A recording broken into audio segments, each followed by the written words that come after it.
we are running. Go to school, get a job, work hard, pay taxes. Psychologists have told us that up to 70% or more of the beliefs that we acquired as children are negative, disempowering, limiting, and self-sabotaging. And I say 70% of your program is from beliefs that undermine all your power. And then we walk around saying, yeah, I'm a victim, my genes are killing me, nature isn't supporting me. Well, it's time for that victim idea to end, because we now know that we are all very powerful people, that our beliefs and attitudes about life are shaping not just our internal biology, but are shaping the life that we experience in the world outside of us.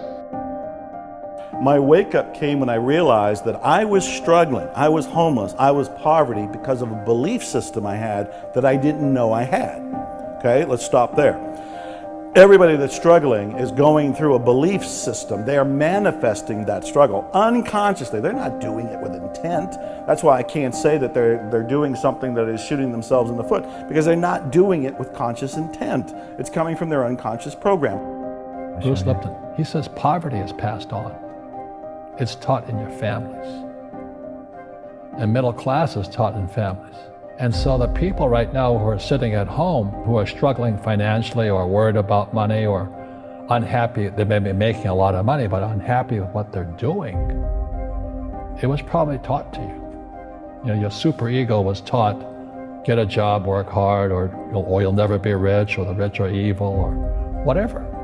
And until you change your mindset, Correct. Money won't help you, right? Correct. And we see that with people that win the lottery, people that make more money, they still have the same problem. Right. Because they have that poor man's soul. Correct. If you're poor, you'll always be poor. That's really hard for people to understand. Yeah, the money will disappear that fast. Just like most pro athletes, you know, they make millions of dollars, and what 65% are bankrupt 5 years later, it's because they come from poor families. What is the one psychological test that correlates with success in life? And I found out that it's the marshmallow test. It's the test that has survived every challenge. You track students for 30 years in different countries, and you find that they are more successful, they have a lower divorce rate, higher income, higher status in society. So what is this marshmallow test? You get kids and ask them, do you want a marshmallow now? Or 2 marshmallows a few hours from now? And the kids that want the marshmallow now tend to be those that want shortcuts, those that don't want to do the hard work. They want the quick kill. They grab that marshmallow. But the other ones say, no, wait a minute. If I wait 2 hours, I can get 2 marshmallows. I can hold out. There's a pot of gold waiting for me. They're not going to take the shortcut. Well, it turns out that if you do the same thing with poor children, and the same thing with middle-class children, it turns out that poor children will, in general, go for the quick kill, because they know that things disappear real fast. If there's money in the house, it's gone in the future. So they learn something. And so one of the reasons why poor kids will opt for the marshmallow now is because things disappear. People steal it. People grab it and run away with it, and there you are with nothing. Take it now. That's their attitude. And they learn that. Just before birth and for the first 7 years, your brain is operating on record. It's recording behaviors. I go, recording whose behaviors? Your parents, your family, your community. And I said, why can't I make up my own behaviors? I go, because the conscious mind, the creative mind, doesn't kick in until about age 7. Before age 7, the mind is working at a different vibrational frequency called theta. Theta is imagination. So a child is in theta for the first 7 years, but theta is also hypnosis. And I said, why would nature do that? Why should it make my first 7 years programmable? And the answer is simple. How many rules do you have to learn to become a functional member of a family and a community? An infant needs to learn 100,000 facts. I go, how can you teach an infant 100,000 facts? How do you teach a 1-year-old a fact? If the brain is operating in theta, it just records like a video camera. the behaviors that are fundamentally in your subconscious mind, think about it, they're not your creation. The fundamental behaviors in your subconscious mind, how to respond to life and how to behave, came from observing other people. And all of a sudden I say, oh my God, then the programs in your subconscious mind do not necessarily match your wishes, your desires, what you want from life. They match the programs of other people. And therefore, when you're operating from the subconscious programs, you're not operating from what you want. You're operating from the behavior that you were downloaded with by observing other people. And that's why it's so difficult to get to your destination using the programs in your subconscious mind, because they weren't designed by you or for you. You have to really face the ruthless reality, the ruthless truth, that what you're getting in your life is a direct result of your beliefs. Your beliefs are controlling your thoughts are controlling your actions are controlling what the experience you're getting out in the real world. So back it all the way to the beliefs again. We got to find out what are the beliefs creating the reality you have, change those beliefs. You're going to have different thoughts, you're going to have different actions, you're going to have different results. It's going to be this domino effect. But it's got to start, not with the actions out here. It is one way to begin it, but I find it easier, more efficient and effective to come all the way back and start there.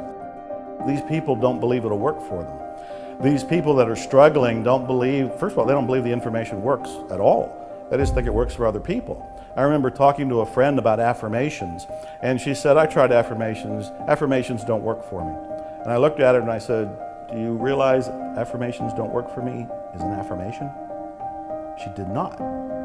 And that is what's going on with people, is that they're telling themselves things that they don't realize is programming them for the very lack they're experiencing.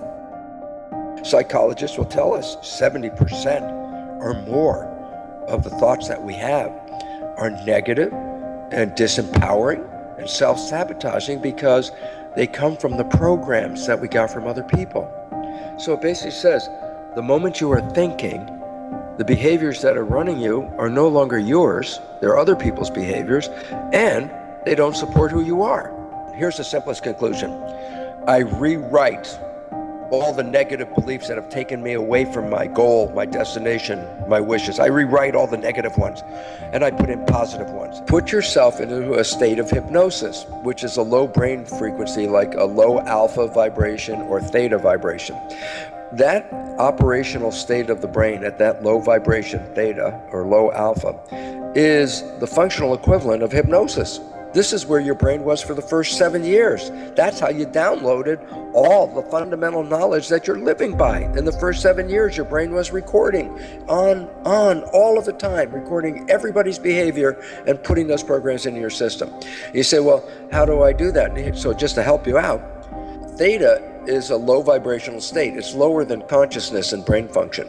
So here's the interesting story. When you're alert and awake during the day and operating from consciousness, your brain is operating at a high vibration.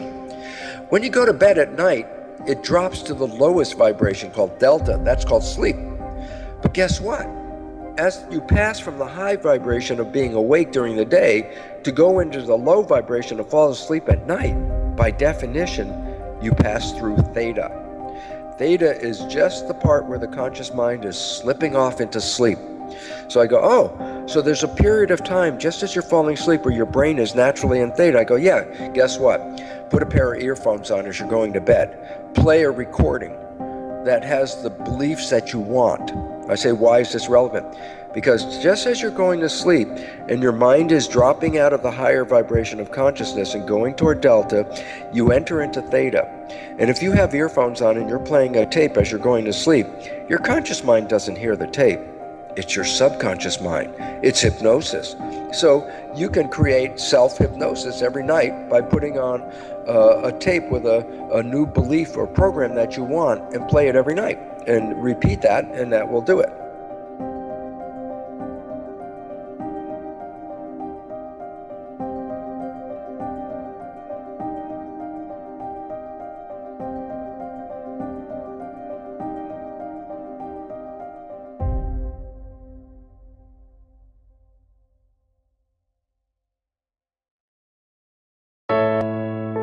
We are running out of What are you going to do with the time you have left? I say that if you don't reposition yourself